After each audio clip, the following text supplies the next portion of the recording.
Yes, no, maybe. I don't know. Can you repeat the question? You're not the boss of me now. You're not the boss of me now.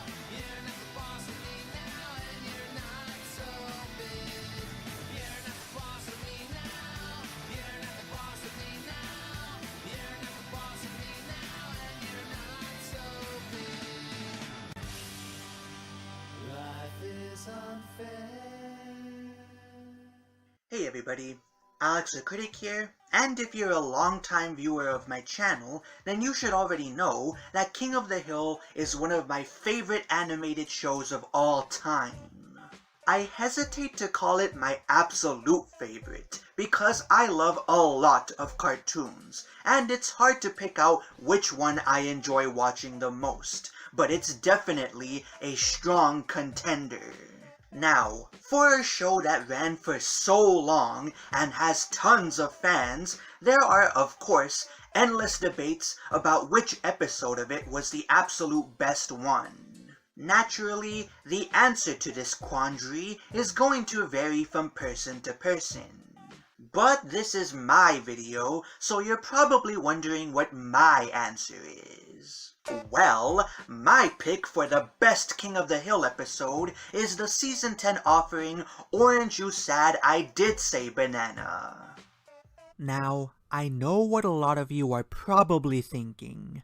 Really, Alex? The episode where Hank and the gang build a pool for Khan for free, only to get it ripped away from them so Khan can LARP as a soldier for Ted Wasana's song for a week? Why is this the best episode of the show to you? The short answer? Because it taught me a valuable lesson about embracing who you are. The long answer? Well, we're gonna need to get into the episode itself for my points to make sense. So, to celebrate Independence Day, let's talk about what I consider to be the best episode of the most patriotic show ever to be aired on Fox, King of the Hill. The episode opens on a housewarming party being thrown by Ted Wasana's song. For those of you who haven't watched this show, Ted is a wealthy Laotian American who holds a lot of power and influence in Arlen, the Texan city in which the show takes place in. Two of the guests of Ted's party are Khan and Min Souphanousinphones, the Laotian neighbors of the show's main character, Hank Hill. As they admire the opulent surroundings, Ted informs the two that part of his home's design was influenced by his native Laotian culture. Your home is beautiful, Ted. Thank you. As fellow Laotians, I knew you would appreciate the lowland influences on the architecture and decor. Khan barely registers this, however, as his attention is instead captured by Ted's giant swimming pool. He asks Ted a ton of questions about the pool, and an alarmed Ted then introduces him and Min to Nguk Fong, an elderly Laotian revolutionary whose battles against his native country's communist regime have made him a legend in the Laotian American community. His prestige does not go unnoticed by Khan, who tells Min of his exploits as he delivers the first funny exchange of the episode. Min, Khan, I'd like you to meet my dear friend, the Nguk Fong. Legendary Lao guerrilla fighter who lead brave assaults against communist forces? I am that same soldier. How about that, man? This guy's serious butt kicker. Anyway, I'm sorry they kill all your friends. Yes, that was unhappy for me. Nguk tells Khan that he honors the memory of his fallen comrades by continuing to practice Laotian culture, but Khan once again redirects the conversation to Ted's swimming pool as he asks how much it might cost to build a smaller version of it at his house. He then turns to face the pool while his fellow Laotians look on in disdain.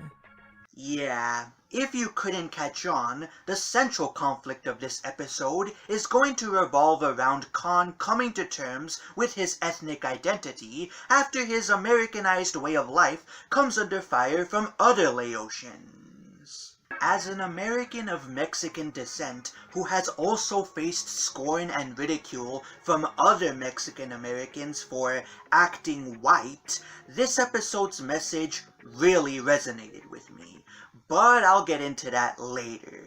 For now, I just want to highlight how Con doesn't denigrate Ted nor Naguk for how they choose to live their lives, and isn't totally disconnected from Laotian culture.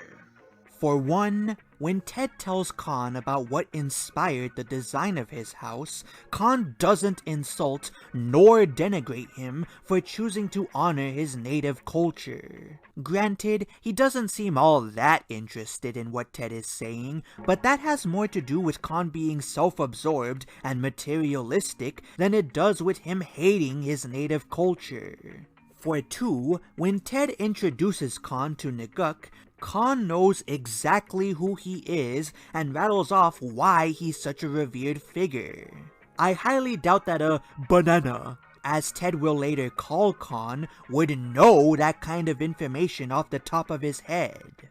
All of this will become very important soon, so keep it in mind. Anyways, back to the episode. We fade to Con's front yard, where he consults with a pool constructor.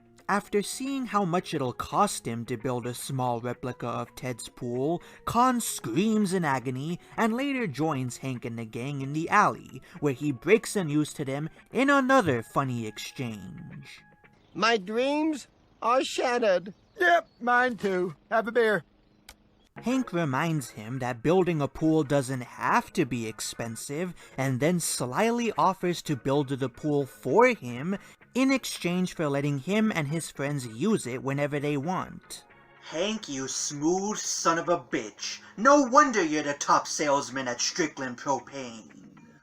Con enthusiastically agrees, and after the gang share a celebratory can of Alamo beer, we fade back to Con's front yard, where the gang has already made plenty of progress on the pool. During the construction process, we get the funniest joke of the entire episode.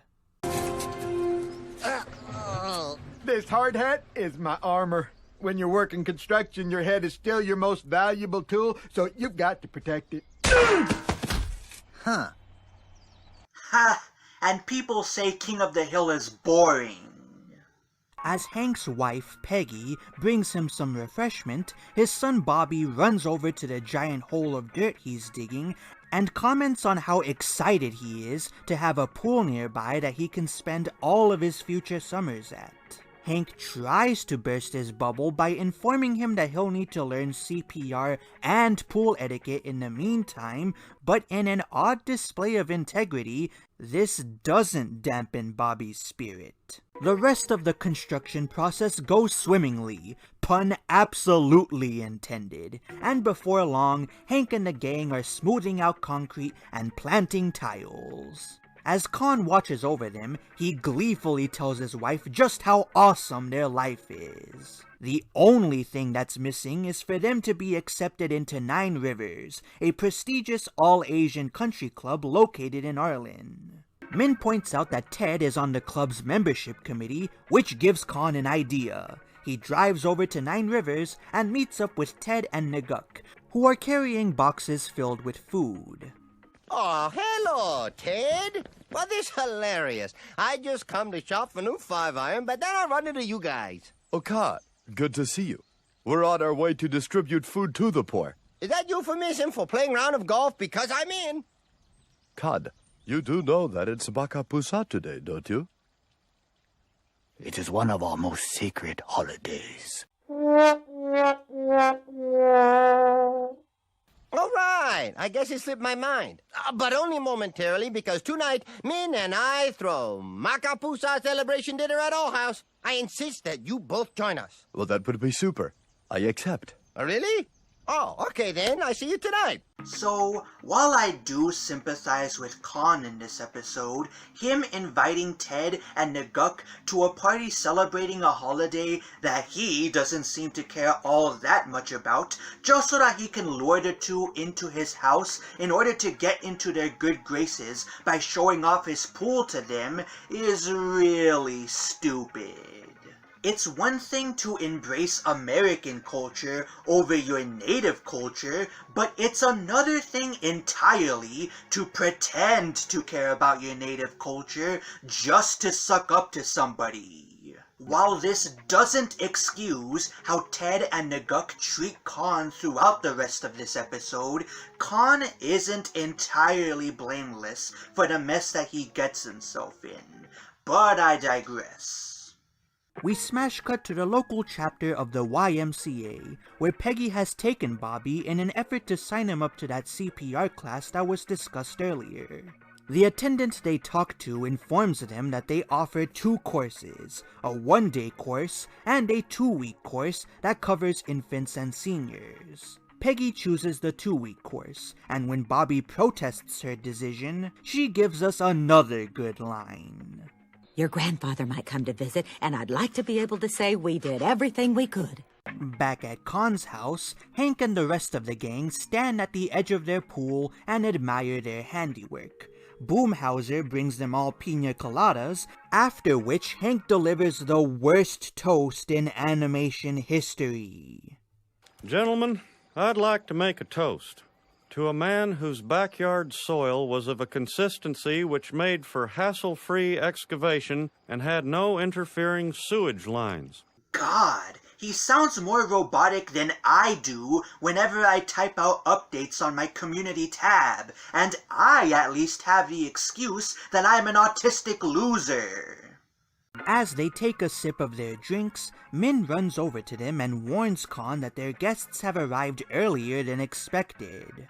A panicked Khan orders the guys to start assembling his pool furniture while he goes to the front door and greets said guests. When Khan opens the door, he is greeted not just by Ted and Naguk, but by Ted's wife Cindy and a gaggle of other Laotians that they've brought with them. Ted asks Khan if he's alright hosting this many people, which he waited to do when he was at Khan's door instead of doing it over the phone because he's an asshole, but Khan dismisses his concerns and happily invites them all in.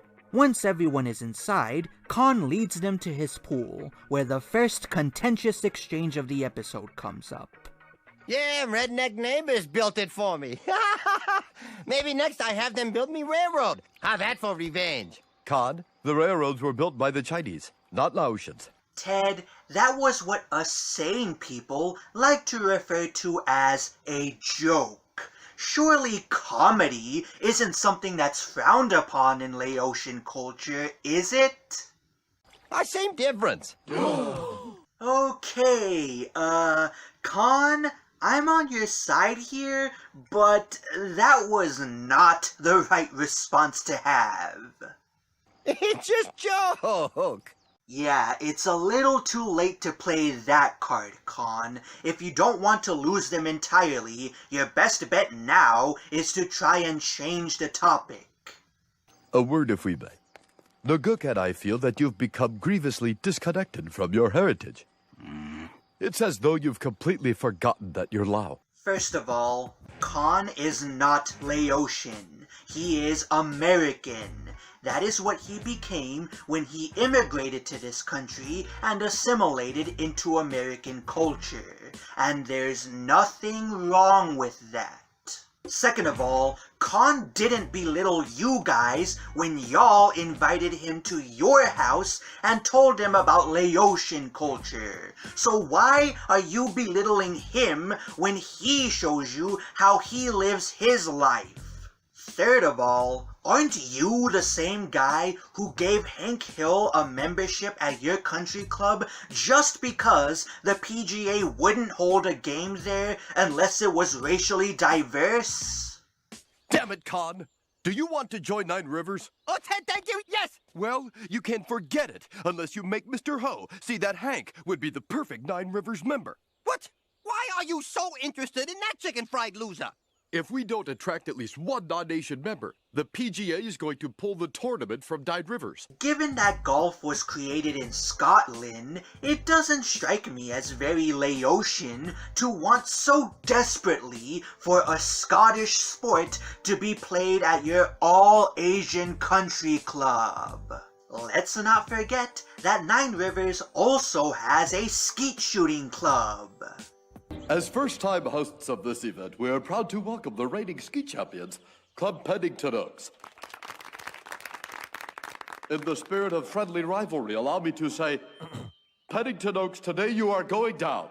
Skeet shooting was created in the United States. Again, that doesn't strike me as a very Laotian activity to have at an all-Asian country club. It's also worth noting that in that same episode, Nine Rivers was revealed to have a polo team.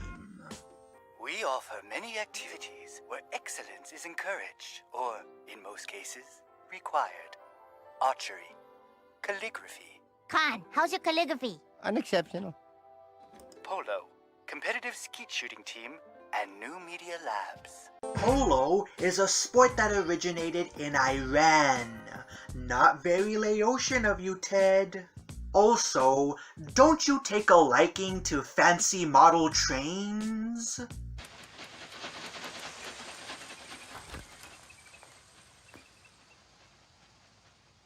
It's done. We're free. Super. Yeah, given that these kind of toys were created in Germany and popularized by Americans, it doesn't seem very Laotian of you to have this sort of hobby. And wasn't there an episode where you were so concerned with the success of your local middle school's quiz bowl team because of what that success could mean for your son's future that you bribed one of the players on the team? Bobby Hill, come on down. How much you pay for fabulous mini fridge stocked with Red Bull and Mountain Dew? Nothing. Free for you. But why? Because you're the key to getting Shane into the school of his choice, Stanford. Connie choose Harvard, and you pave the way. With new fridge, you never have to leave your room. Everything on your shoulders. Quiz Bowl was created by Americans. Let's not forget that Ted's son Chang is a star on his middle school's track and field team. Track and field was created by the ancient Greeks, not Laotians. Last but not least, you are currently speaking to Khan in English. If you're going to denigrate the man for assimilating into American culture, the very least you could do is say so in your native language, you fucking hypocrite. What? That's not true. Take a look around, Khan.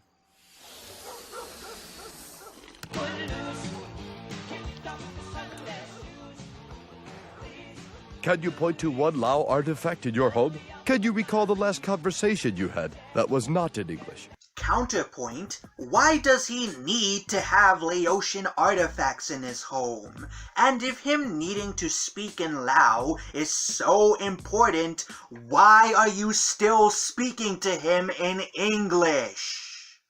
In our homeland, the Lao man is oppressed by his government. But inside of you, the Lao man is oppressed by himself. You destroy your own ethnic identity. It is sterilized in the chlorinated waters of your swimming pool.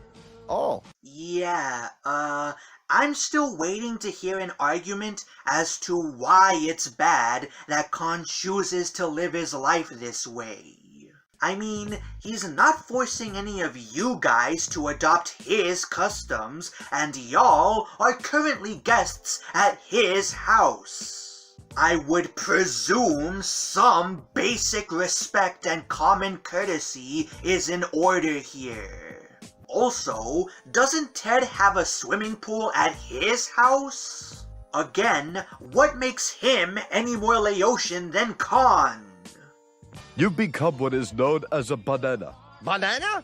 Consider the properties of a banana, Khan. Its skin is yellow, but its insides are white. Now we're throwing racial slurs at him? Alright, Khan, it's time to put down the pina colada and throw some hands. Oh, but I'm not white. Okay, everyone, stakes on. Who needs ketchup? Yeah, Khan, how dare you enjoy living your life the way you want to while hurting nobody else in the process. Now please excuse us as we live in the same country that you do, speak the same language that you do, dress the same way that you do, and enjoy some of the exact same things that you do. Oh yeah, before I forget, there was an episode of King of the Hill where Ted introduced Khan to the joys of doing karaoke. Anyone ever make you feel like you're less of a man? Feel? Todd, the wonderful thing about karaoke is it's an emotional outlet, but it still allows us to maintain proper distance. Please, save it for the stage. It's cathartic, trust me.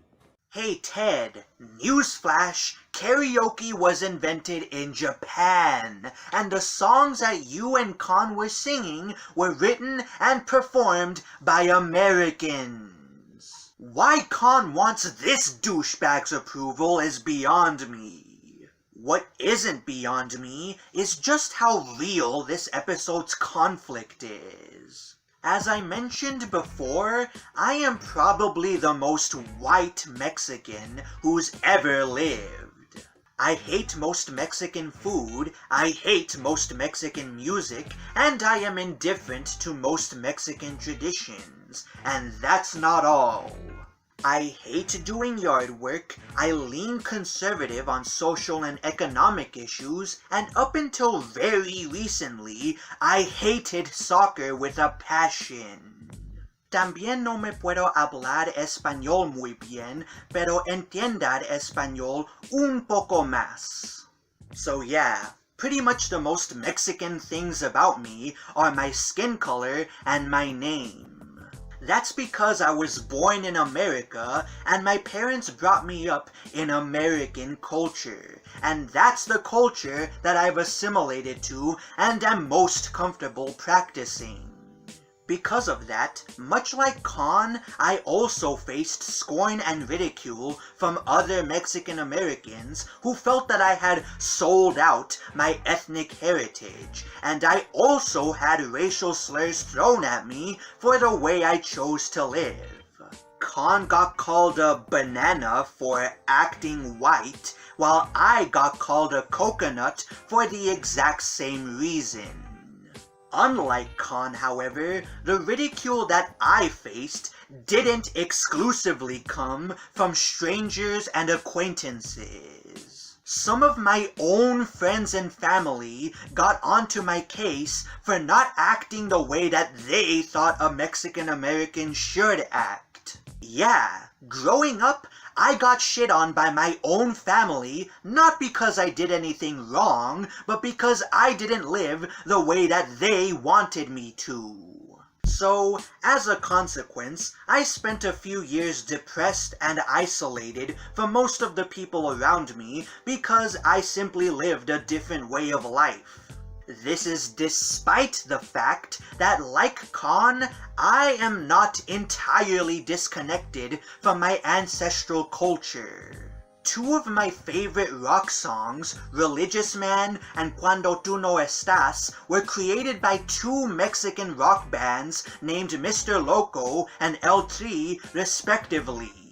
Some of my favorite drinks include agua de horchata y agua de Jamaica, which, while being European and African in origin, are nevertheless staples of Mexican cuisine. There are some Mexican dishes that I cannot go without, such as enchiladas, quesadillas, tacos de barbacoa, and tortas de al pastor. Hell, I like soccer now, even if it's only on the international level. So, to see Khan go through some of the same exact struggles that I went through just because of the way he chose to live really speaks to me, and also shows just how ahead of its time King of the Hill was in portraying ethnic divides. Fortunately for me, things are much better between my family and I. They've pretty much come to terms with the fact that I'm not quite like them, and I've made a few friends who share my hobbies and outlooks. Things are going to end on a similarly high note for Khan, but I'll save that for later.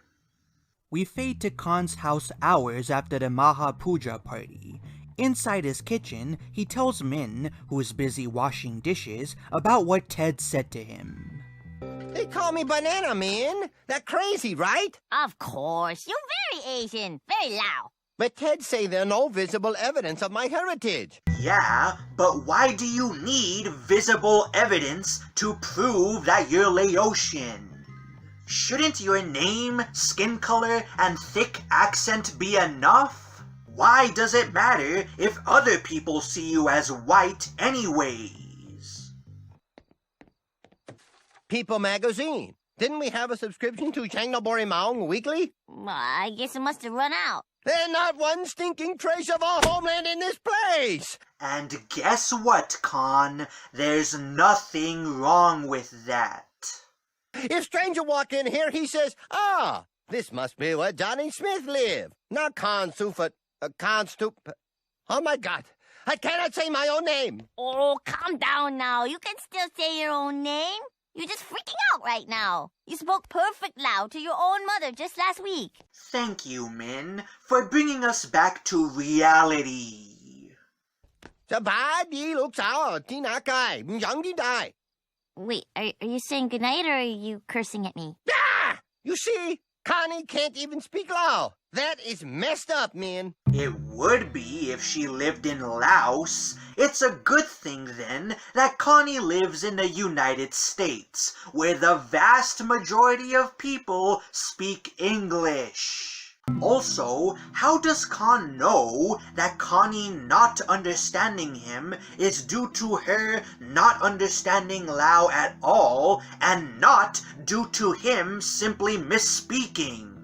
I ask this because Connie has been shown to be proficient in Lao before this point.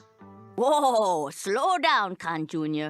I tell you now what my mother told me. Pusai motakun ban ma, long tam Bobby hill dui. Mom, you don't know Bobby. He's not like all the other boys. Bobby, there are only 4 tone markers in the Laotian language. 4. That's not so bad. And 42 consonants and 35 vowel and vowel clusters. Oh, Bobby, pretty soon we'll have a secret language we can speak in school. No, Connie. I teach him Southern dialect. He not the same class. Connie, come on, nung nam go. Meh, how in numu how? Come on, I down here. Chao go to cook gun. I gotta go. Yeah, while I think that this is the best episode of King of the Hill, that doesn't mean that the writing is perfect. Case in point...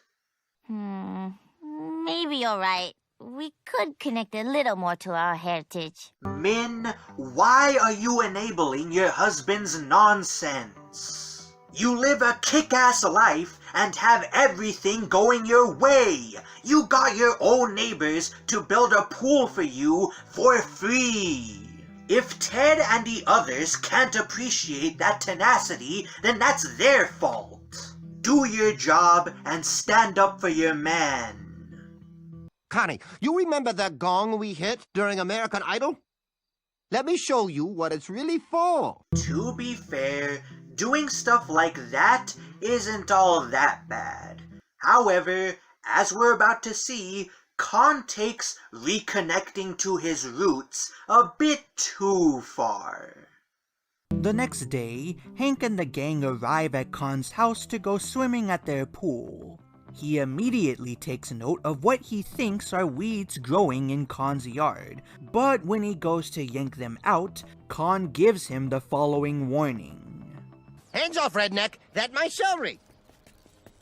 The Lao people are self-sufficient. We grow our own food. We don't rely on big supermarket to nurse us like helpless calf at mother's teat. Firstly, how much money does the United States give to Laos in federal aid? Yeah, I thought so. Secondly, tons of Americans grow their own food. Hell, the American agricultural system produces so much food that we export about 20% of it to foreign markets. Go fuck yourself. Well, okay then. We're gonna swim now. Have fun, hopeless Americans. Enjoy splashing around in your river that leads to nowhere. Technically, a pool would be a lake, not a river. If you're going to insult us, use an insult that actually makes sense. The day after that, Khan visits Ted at his house, where he tells him and Naguk, who's also there for some reason, how great it's been to reconnect with his roots. It's great to support Lao culture, Cod, but your home is still a shrine to American material luxury. I guess I'm a little confused. I cannot help but notice your state-of-the-art home theater system and your four-car garage. Finally! Khan is speaking some sense! So, how does Ted reconcile this massive inconsistency in his behavior? Sure, I own all these things, but they don't own me. I'll try to explain. This is man of Luang Namtha, carved by a native Highlander more than 300 years ago. It's the embodiment of the Lao spirit. This is my link. As long as I carry this, everything else is meaningless. Translation, here's a bunch of philosophical mumbo-jumbo I've concocted to disguise the fact that I'm a hypocritical piece of shit. Come on, Khan, call this fraud out on his nonsense. So, I just keep one of those in my pocket, and I can have a big screen TV. You got an extra one of those guys lying around? Crap, I forgot that the rest of the plot still needs to happen. Unfortunately, you're not ready yet. It wouldn't mean to you what it means to me. Yeah. I'm still waiting to hear how exactly keeping that little figurine in your pocket keeps you tied to your Laotian heritage. Also, how do we know that that thing is 300 years old, and that Ted isn't just saying that it is so that he can manipulate Khan into changing his entire way of life? Sadly, we don't get an answer to either of those questions, with Khan instead slumping over in his seat in anguish before we fade to an exterior shot of his house later that night. So, what for dinner? Is that a joke? You know damn well it's rice and meat. Oh, of course. I get so used to American diet of extreme variety. Does Khan not realize that he just called his own culture's food bland? While Khan and his family try to eat their delicious home-cooked meal, their collective spirits are dampened by the sounds of their neighbors having fun in their swimming pool. Khan tries to brighten the mood by delighting them with stories of his childhood in Laos, to middling results. Back at the pool, Hank and the gang are lying on floaties under the stars as they discuss the most pressing moral issues of our modern era. You know, sometimes I think I'd like to visit Indiana. Is that weird? Hey, man, I don't go with that feeling, man. I think that's a great dream, Hank. Thank you. Wow, I think this might be the only time in the show where Hank and Bill actually have a calm and positive interaction with one another. Although, why the hell Hank wants to go to Indiana of all places is anyone's guess. Boy, Khan's in there right now beating himself up for God knows why when he could be out here floating under the stars. It's wild. 10 yards away, a man suffers, but I'm still completely able to enjoy his pool.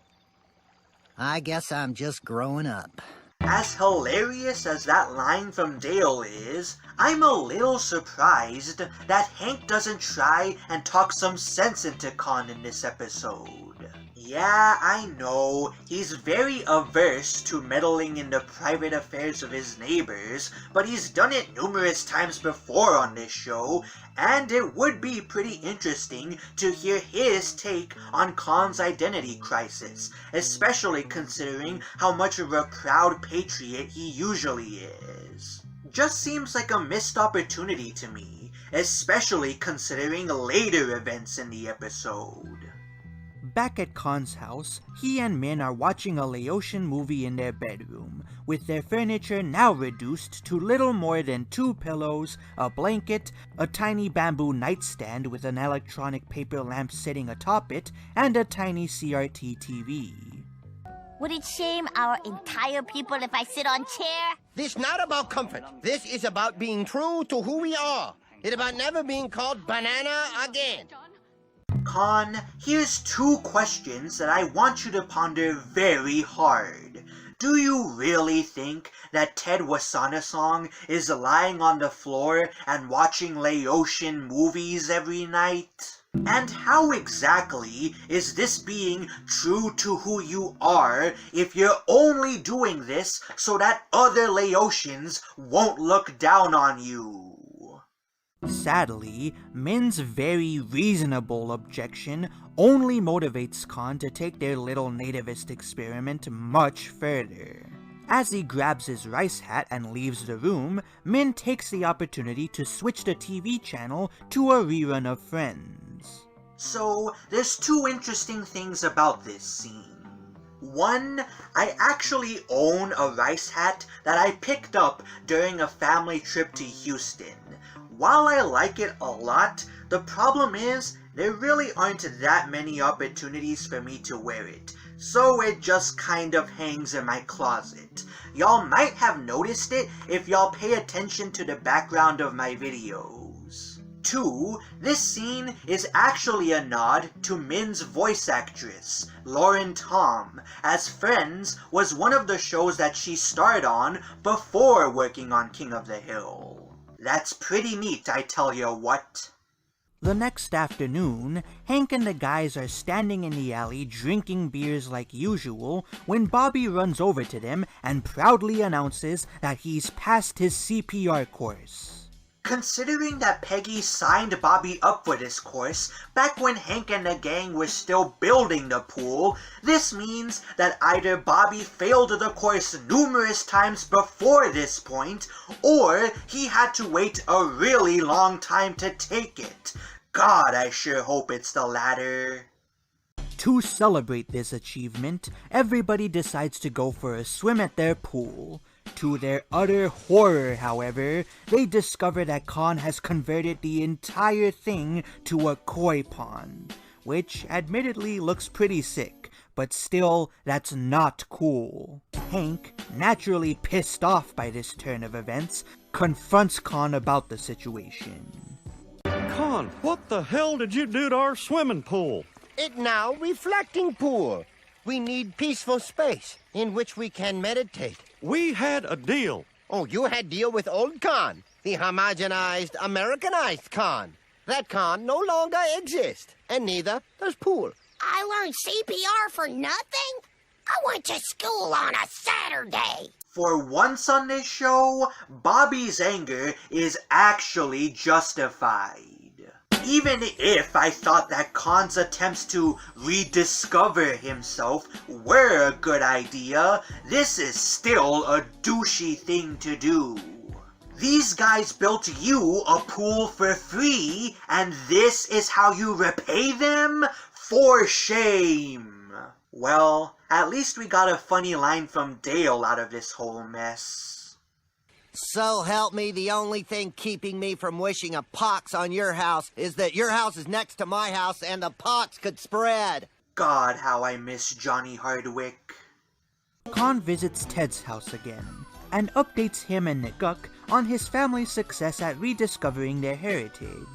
He asks if this is putting him in their good graces, but Ted reveals that there's still more that he and Naguk expect of Khan. Oh Lord, what new bullshit is he gonna pull out of his ass? Khan, right now the Lao community is not taken seriously. The Cuban exile community in Florida is taken very seriously. Do you know why? Gloria Estefan? No. They wield political influence in this country while maintaining ties to rebel groups in their mother country. This better not go where I think it's going. In the mountains of our homeland, there is still a small but determined movement, a resistance to the communist regime. Imagine it, Khan. A free and independent Laos. Well, as an anti-communist, I definitely wish those guys a lot of luck, but this doesn't really have anything to do with cons, so... With men like Ted Wasanasong leading the way, the dream can become real. Yes, but an undertaking like this can only work with total commitment. This better not mean what I think it does. Oh, I'd be happy to write a check. Yeah, there's nothing wrong with fundraising for a good cause, even if it's a foreign one. That's all that Ted is gonna ask Khan to do, right? Fundraise? Right? No, Khan. We want you to join the armed resistance and fight for us on the front lines. Oh my god. You know, this right here is why I oppose open border policies. If you're going to move to America, you should be willing to assimilate into American culture. You don't have to completely abandon your old way of life, but you should at the very least be putting our country's interests over the interests of any other country. Raising a standing army to meddle in the affairs of a country that we have no beef with is a total violation of that principle. And if it were up to me, I'd have these two treasonous fucks deported. I don't like it when Israelis pull this sort of shit, and I certainly don't like it when Laotians do it either. Let's see how Ted tries to sell this insanity to Khan. Front lines? Oh, yes, Khan, there may be risks, but I wonder, is life as a banana better than death? Or is it worse? Wow, you certainly make a compelling argument there, Ted. Nostalgia Critic, how might you respond to this? You dirty, stuck-up, sadistic, shit-eating, cock-sucking, butt-fucking, penis-smelling, crotch-grabbing, ball-licking, semen-drinking, dog-raping, Nazi-loving, child-touching, cow-humping, perverted, spineless, heartless, mindless, dickless, testicle-choking, urine-gargling, jerk-offing, horse-face, sheep-fondling, toilet-kissing, self-centered, feces-puking, dildo-shoving, snot-spitting, crap-gathering, big-nose, monkey-slapping, bastard-screwing, bean-shitting, fart-knocking, sack-busting, splooge-tasting, bear-blowing, head-swallowing, bitch-snatching, hand-jobbing, donkey-caressing, mucus-spewing, anal-plugging, hole-grabbing, uncircumcised, sewer-sipping, whoremongering, piss-swimming, midget-munching, douchebag, hole-biting, carnivorous, mail-order prostituting asshole! Amen, brother. Amen. Now let's see how Khan handles this turn of events. Will you join us, Khan? Of course he will join us. He is a proud Lao man, willing to shed his blood for our mother country.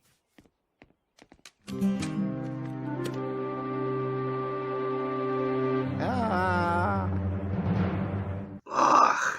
I guess we can add spineless to his list of negative character traits. Yeah, despite how batshit crazy Ted's whole endeavor is, Khan lacks the self-respect to stand up for himself, and goes along with it. Back at the Souphanousinphone household, Min once again tries to talk some sense into Khan after he comes back wearing a soldier's uniform and carrying a gun. That's crazy! For first time, I feel pride. I feel like true Laotian. And you say it crazy. Well, what else do you call a person who pledges to fight in a war he knows very little about in order to impress people who don't even like him? I'm saying that in a matter of days, you chuck all the furniture and pick up machine gun. Maybe it's time to take stock. You know what I think? I think you're starting to sound a lot like... Don't you say it, Khan. A banana! Ooh, all right, Min, give him hell. Khan, that's ridiculous. Or you could just wave it off like it's nothing. Is everyone on this show a pushover? I mean, come on. Show some teeth, lady. You survived a communist dictatorship, for crying out loud. Well, in Min's defense, she does do one awesome thing after Khan's crash out. Connie, you can stop hulling rice. We're going to Whataburger. Something I really appreciated in King of the Hill was its use of and reference to real brands and organizations that actually are popular in Texas. You know, things like the Dallas Cowboys, Whataburger, Dairy Queen, and all that good stuff. It helped the show feel as though it's taking place in our world without beating you over the head with its references, unlike a certain other show I reviewed. We fade to Nine Rivers Country Club, where Khan and his fellow recruits are clumsily marching along to Naguk's orders. Not exactly sure how the members of this club are comfortable having a group commit what is essentially treason on their golf course, but since Ted is a shrewd businessman, he probably tricked them into thinking he was staging a reenactment or something. As Khan glances at two men playing a round of golf behind them, he begins to long for the life he's left behind. However, his attention is brought back to his commanding officer by the latter's drilling. Stand out! Ah! Naguk! You are a disgrace! You won't survive 5 minutes in combat! Especially you. Yeah. I know of someone whom you'll want to deport as soon as possible. I can't have this. I talked Councilman Everett into making the first Tuesday in May Lao Freedom Day. I should be upset about what Ted just said, but given how much our government has been kissing Israel's ass as of late, I guess I really shouldn't be surprised that a city councilman has been on the side of these whack jobs. We are parading from the nail salon to the boba tea shop, and we are going to look smart doing it. 三毛木有关联啊！冇是被人融入，乃是nom合，白國蒙把咪排尿啊！三毛木有關聯。 So, how much of a banana can Khan really be if he's perfectly capable of understanding and following the orders that Naguk is giving him in his native language? We fade into another shot of the alley, where Hank and the gang are once again passing the time by drinking beer with one another. Khan passes them by while giving his dog a walk, and the noticeable bruise on his eye gives Dale enough ammunition for a not-so-clever stinger. What happened to your face, Khan? Finally steal a pull from someone who knows how to fight? No, it training accident. I take butt of rifle to the face. Ha! What poetic justice. You steal a pull and then the butt of a rifle steals the health of your face. Don't worry, Dale. It was a good attempt. Khan demands respect from the guys for being a colonel in Ted's army. Wow, he got promoted that quickly and easily? The rest of the soldiers must have been terrible. Hank, however, rebukes his demand, as he not only doesn't know what exactly Ted's army does, but he's more focused on getting back the pool that he and his friends built for Khan. Khan tries to convince him that he's doing something incredibly important that outshines all of them, as Ted could call him at any moment and give him the code word Siddhartha. Hank asks what exactly is supposed to happen at that point, which is when we get the second funniest scene in the episode. Well, we get on cargo plane and fly to Laos. If we are not blown apart by anti-aircraft fire, we parachute into mountains. If we're not shot on way down, or die on impact, we march into capital. And then, well, we probably all be shot or run over with tank. Some of us may get taken prisoner, and then most likely they torture us or re-educate us and then put us in their army. Huh. I love how all of these glaringly obvious downsides to joining an unsanctioned coup of a foreign nation don't register to Khan until he stops to think about it for a second. Just goes to show you how important it is to have critical thinking skills. Anyone else notice he cuts a pretty nice figure in uniform? Meh, he looks about the same to me. As Con walks back into his house, Connie puts away the violin she was playing and starts playing a Laotian instrument, which according to the fan wiki is called a fin, to appease him. Con then walks in on Min watching a talk show, and sits next to her on the American-style couch they still have. Why do they still have this? Maybe Min bought it back recently to spite her husband? I don't know. Anyways, Min fills him in on her program after he asks about it, and afterwards, Con moans that he would have loved it back when he was still a quote-unquote banana.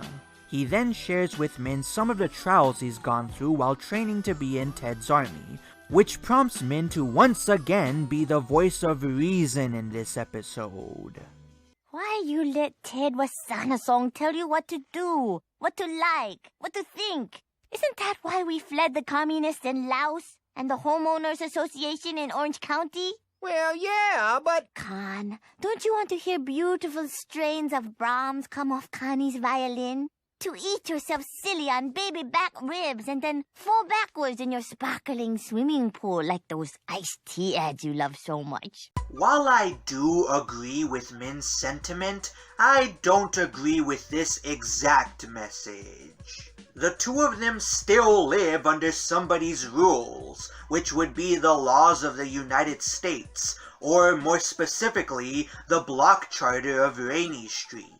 The problem isn't that they're being told how to live, it's that they're being unjustifiably shamed for which way of life they've chosen to lead, and are being harassed into adopting a completely incompatible way of life. Still, I agree with what Min is trying to say here, and her words do ultimately have a positive impact. We fade to an exterior shot of Ted's house, which Con has driven to. He steps up to the front door, uniform and gun in hand, and rings the doorbell. When Ted answers the door, Con thanks him for helping him reconnect with his native heritage, a thanks that feels undeserved, but I digress, and then informs him that he's done LARPing as a soldier. After Ted asks how he plans to parade around Arlen without his uniform, Con delivers the most polite and yet most satisfying fuck you of the entire show. Oh, my parading days are done. It's like this. If you want someone to play a round of golf, give me a call. If you want someone to feel guilty about the way they choose to live, call someone else. There. That line right there is what makes this episode the best one in the entire show.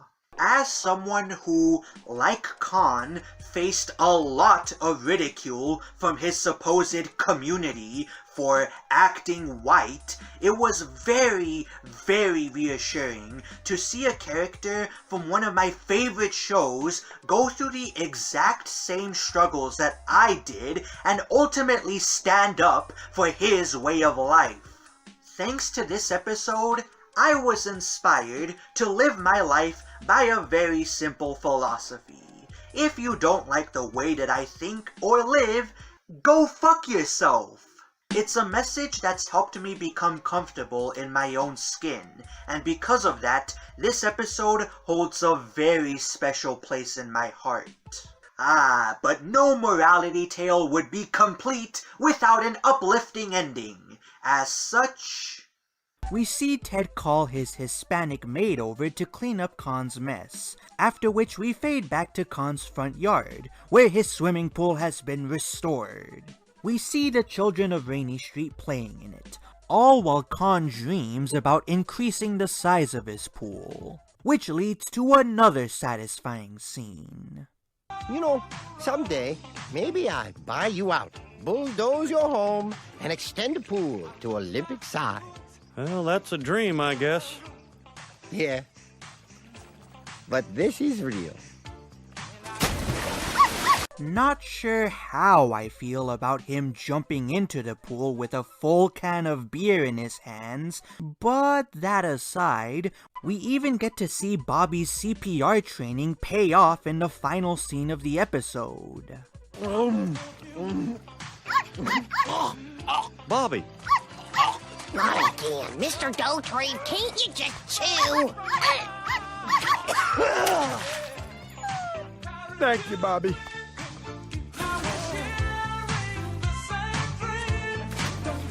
So that was Orange You Glad I Did Say Banana. And you know what? After about a month of reviewing some pretty god-awful media, it is rather nice to talk about something that I love for a change. King of the Hill was one of those rare shows that stayed pretty good from beginning to end. Even when it put out a bad episode, it was still miles more entertaining than most other shows that were on the air. One of the many reasons why the show never got stale was because it starred three-dimensional, well-developed characters who went through real struggles, and this episode is the shining example of that characteristic in action.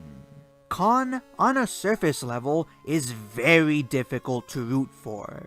He's a short-tempered, materialistic, and selfish man who oftentimes puts his friends and family through hell just to feed his own ego.